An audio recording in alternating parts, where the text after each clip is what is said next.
The following program is presented by the Far East Broadcasting Company because stories of people living out the gospel with their lives inspire all of us.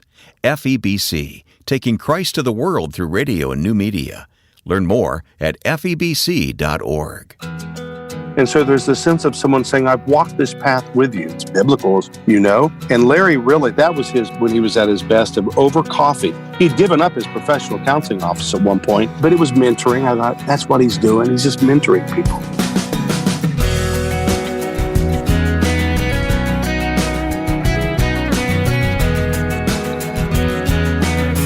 We're going to honor the late Dr. Larry Crabb with this conversation on First Person. Welcome to this week's program. I'm Wayne Shepherd. My guest is someone who knew Dr. Crabb well, Jim Cress. These weekly interviews are for the purpose of meeting people from all walks of life who are living their life to the glory and in the service of Jesus Christ. We've interviewed hundreds of guests, and their stories are available to you through our website and smartphone app. Go to firstpersoninterview.com to listen online, or download our free app, First Person Interview, in your app store. Dr. Larry Crabb was a biblical Christian counselor who authored numerous books, including his last book, Waiting for Heaven. He died in late February 2021 after battling cancer for 23 years. Today's guest, a licensed professional counselor himself, Jim Cress, was trained by Larry Crabb and worked alongside him for several years. So we honor the life of Larry Crabb by remembering his ministry of helping people connect with God in very meaningful ways. Jim Cress and I spoke online. Wayne, it is an honor to be with you, and I have to say, because I get to that someone I've looked up to who would be Wayne Shepherd in radio for years, have somewhat of a moody connection with you, and then with Larry Crabb, he was a surrogate father, mentor, and you knew Larry. I mean, there was nobody like him. Yeah. Why? Who was Dr. Larry Crabb? I think, Wayne, there was a man there, and this was my original drawing toward this guy. I thought this guy was, wrote all the books, but he would be honest, especially as I got to know him and spend a lot of time with him, about what he called his interior world. He was not into a lot of pretense, and he wrestled. He wrestled with the text of the Word of God. He was a brilliant psychologist, I should say. And so this is not a lightweight when it came to the idea of a PhD in psychology, but he wrestled so deeply with what the Word of God was saying. And as I said in a tribute to him, that he was not a Groundhog Day movie kind of guy, just lived the same day over and over, and he did not have a shampoo bottle mentality of wash, rinse, and repeat. Some people get a kind of a sugar stick thing where they say, that's my thing, and I just keep saying the thing over and over, or as many did, and I've been, humbly stated, part of the Christian counseling movement in many ways, both in radio and otherwise for years. And people would say what they want to say. They would be psychiatrically or psychologically correct, and they would get Post-it notes, I think, and kind of stick Post-it notes of the Bible all over it and call it was biblical counseling. Larry wasn't like that at all. No, he wasn't. No, not at all. And I have to admit, it was intimidating interviewing Larry because you had to ask questions that were deeper than normal. And when he answered, you felt like your soul was being laid bare. You know what I mean? Totally. And I tell you, he did something to me, and I've never asked this of other people. You, Andrea Fabry, others who would be in there, Anita Lustria, people who have been around in the radio part of interviewing Larry. But he and I did a show, so funny, because it was the same time slot eventually as that Minirth Meyer Clinic and then Midday Connection. We called it Conversations That Matter. And we were on a smattering of stations around the country. And we did it at 12 noon Central, 1 o'clock Eastern. It's just funny, we did that show at that same time. And he would no one ever did this. He said, I don't want all this scripted stuff. It would be like dropping a microphone. Really, it's what you and I have done today. Drop a microphone in the middle of a real conversation. I'll never forget the first time he did this. He turned it on me. Right in the middle and said, you're the interviewer, you're good at this, you can do the controls and all that and talk well, but what's going on really in your interior world, what he called the red dot. The red dot said you are here, but it threw me off. I had never had a guest turn and start asking me questions that were deeper, not shallow. Yeah, it was my privilege to talk to Larry several times, but also to sit in on conversations he had between himself and Michael Card. Oh, yeah. And of course, Michael is a guy who likes to ask the deeper questions as well, and I was just like a fly on the wall with these two men, just bouncing back and forth between them, trying to keep up. But it was amazing. Well, before we talk more about the life and the mind, and I'm so glad that you mentioned the commitment to the Word of God that Larry had, before we talk more about that, let me learn about you. You are a licensed counselor yourself. In many ways, you were trained by Larry for a time, were you not? I was. Yeah, I'm a licensed professional counselor in one state, another state. Here in North Carolina, they call it a licensed clinical mental health counselor. So, that and 50 cents will buy you a cup of coffee at the gas station. But I've done the work, and that's part of what I do, sitting on the front lines of people's lives, having these conversations that matter, and directly mentored. I mean, he was the number one influence in my life. My wife and I spent 8 years in Dallas, Texas, when I was going through Dallas Seminary with a biblical professional counselor who was trained under both Larry Crabb and Dan Allender. So I was discipled in kind of Larry's model, so to speak, for 8 years, then after seminary, went and got my master's in counseling, and then traveled with Larry for at least 4 years. We put on weekend conferences and emceed them, actually led worship for them. That's my background, is church music also. But then meaningful conversations, many over cups of coffee, the radio show he and I did together.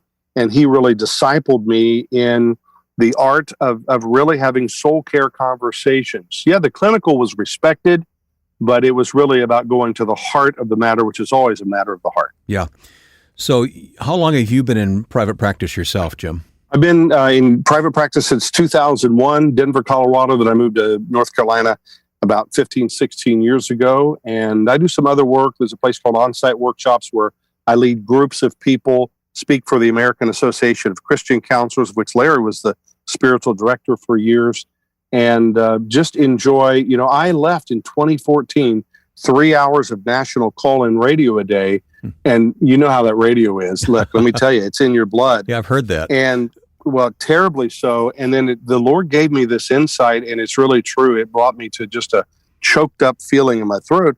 And I said, what did I like most? Interviewing people. The old Christian radio DJ days where you're spinning those were fun, but interviewing people. And man, chills came over me, Wayne. And I said, I'm just doing a small little radio broadcast. Yeah. I'm just sitting here interviewing people. And that's what Larry mentored so well. He could draw stuff out of people. And I'm like, some people literally nicknamed him back in the day Zorro, students of his. He's like, how do you see this? I remember John Piper saying one time, he said, I can't figure this guy out. I don't understand how this guy, Larry Crabb, sees so deeply into people. And that was his gift. Man, he saw people. Yeah. Well, Larry passed away in February of this year. Really, he even wrote a book about longing for heaven. Yeah. So, I mean, we have to rejoice that he's with the Lord. That's right. Absolutely. What did Larry Crabb say that no one else was saying? I think two things that come to mind. One, he had this little simple thing of the red dot. And it is very simple. You go to the director of the ball, again, the red dot says you are here. He would sit, if Jim and Wayne were having a conversation, he mentored me so much in this. He would say, pay attention. He'd say, pay attention in a radio interview like this one. What's going on, Jim, in your internal world, really? And what do you think might be going on in Wayne's internal world? Like, what might he really be struggling with? Obviously, we're not going to get on radio and tell all of our deepest, inmost things. Not today, anyway, Jim. No. Not today, not on this broadcast. But he would say, pay attention to that. And you and I both know this is broadcasting. Remember back in the day, I could name certain names, which I won't, and they'd send you the press kit. Yeah. And it'd have the top 10 questions. I used to punt that thing. I learned that from Larry King, to be very honest. Larry King allegedly never read a book before. I said, I'll read a little bit. I don't need your 10 questions. That's nice. I want to listen. And with the first question that I ask and you're responding, I want to say, and that was Larry. Was there a follow-up to that to go deeper? So I think Larry he did something there where he really listened. He didn't have his 7 points and a poem or 7 points to go through and force his material.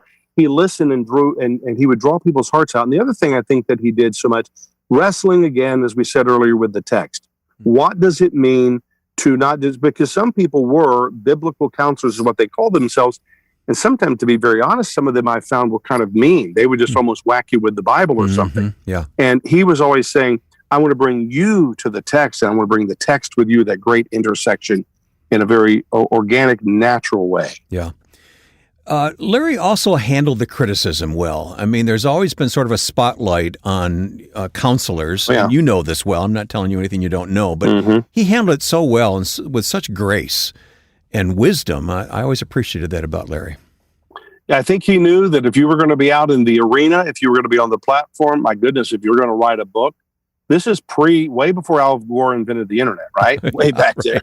He knew that if you were going to be writing that, you would be out there and you were going to be in a bit of a fishbowl. And Larry also knew something else, and he lived this and modeled this so well. He literally knew that as he wrote a book, matter of fact, he wrote this to his mom and dad. Ken, his son, just shared this. He wrote to his mom and book, and one of Larry's, probably his real best known book, is called Inside Out. And in that book, he wrote to the front, to his parents in the book. Larry wrote, and he said, basically, even as I have finished this book, I think there's like some good stuff in it. He said, I feel like it's already outdated.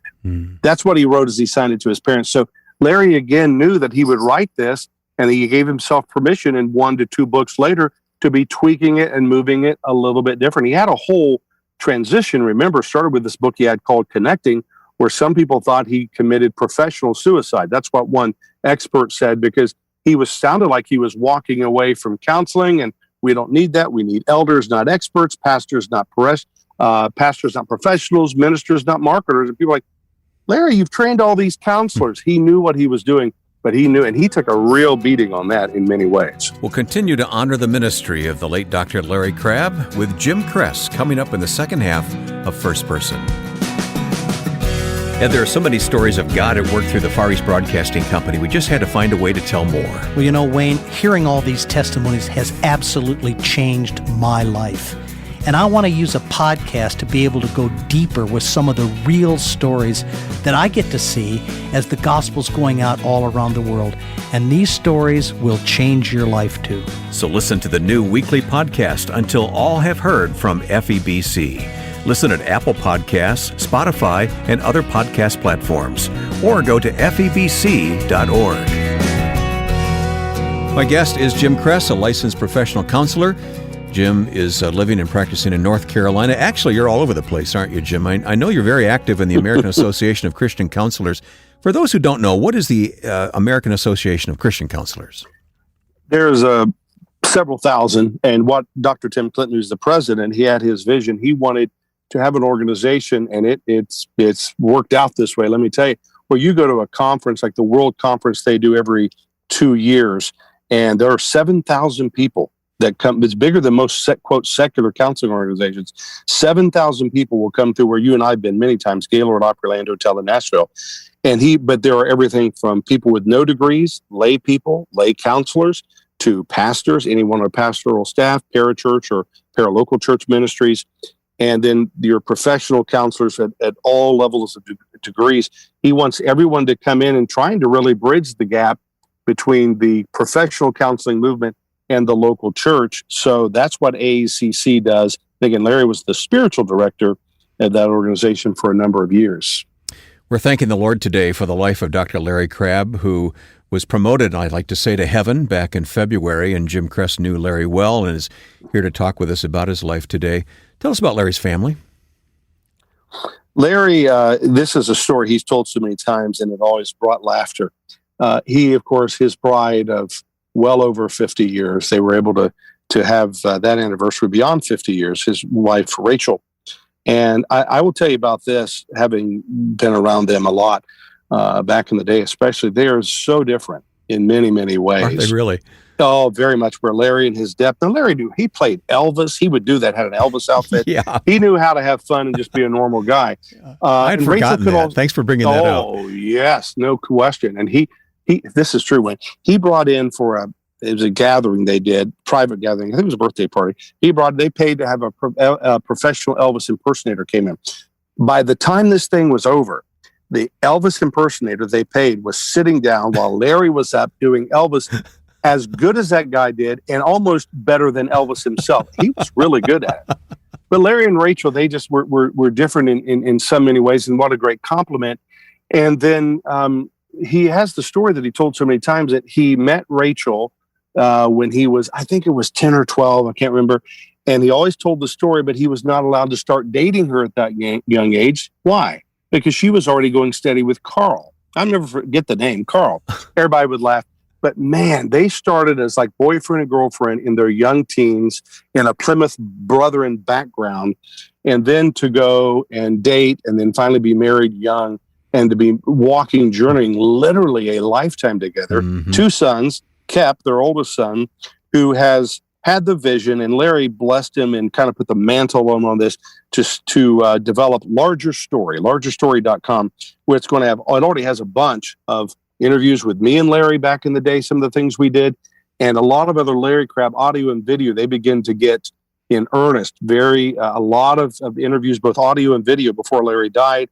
And so that as Larry died, they didn't want to have the reality that people would say, who's this guy? You know, I was at, not name dropping, trust me here. You may have been there. I can't remember, Wayne, but in 16 when Billy Graham died, I went to his funeral. And, you know, what a glorious week and day. And I remember that it was out in the news that so many, I don't know the stat, young people, they didn't know who Billy Graham was. I put that to Larry, that I think without his son Kep, and he has a son Ken too, and then daughters-in-law and grandchildren, if Kep did not carry on this, where all of this Larry Crabb video and audio and the books were there. Larry wrote 2 books before he died that are not yet published. They will be published. Oh, good. Oh, yeah. Okay. Yes, 2 books. He was writing feverishly. Then the legacy, that'd be a name a ton of people would no longer hear. So Kep's doing that legacy. And one more little trivia note. To his dying day, Larry, I could still see the blue legal pad. Larry never typed one word, think of that, Wayne, on a computer. Yeah, I remember him telling me that. Legal pad. He just didn't use a computer. Never. He did about 4, 5, 6 times, and they're out there on YouTube. People can see them, where he did videos, Zoom videos, where he was there either teaching the Bible, which, by the way, was his favorite thing. Mm-hmm. One of his favorite statements was, take your Bibles this morning. So, you know, his legacy will live on. Kept his sons keeping that alive that way. And hopefully a new generation of people will get to know the depth, which I think transcends time. Yeah. Larry was a bit of a Gandalf, I think. Yeah, right. I agree with that. We will put a link to the larger story on our program notes page at firstpersoninterview.com, so our listeners can find it there. Larry said so many, such wise things as Gandalf would. For instance, it's about time that we admit our inadequacies, and the cultural lie that we all have the answers. Even believers that we have all the answers. He wanted us to face that truth. He did not want what David Wells, the theologian, called a recipe theology. This plus this equals that.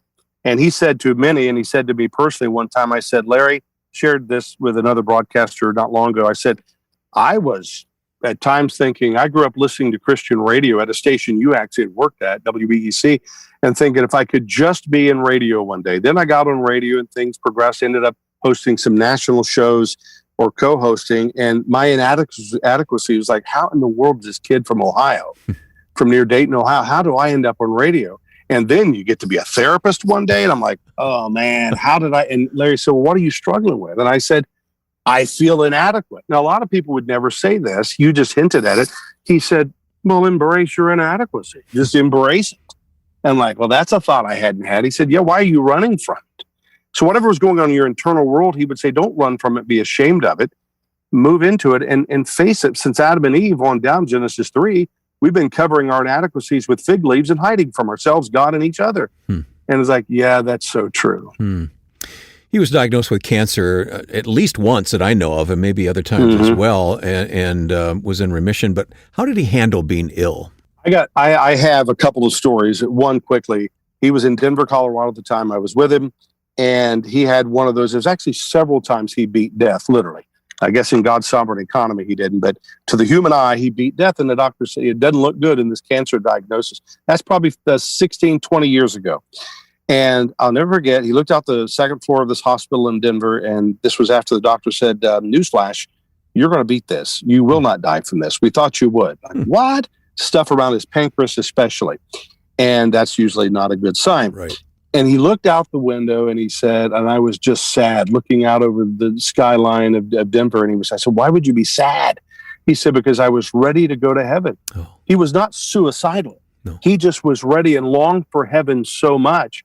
And then about 4 or 5 years ago, another cancer diagnosis. In the end, it was diabetes and leukemia.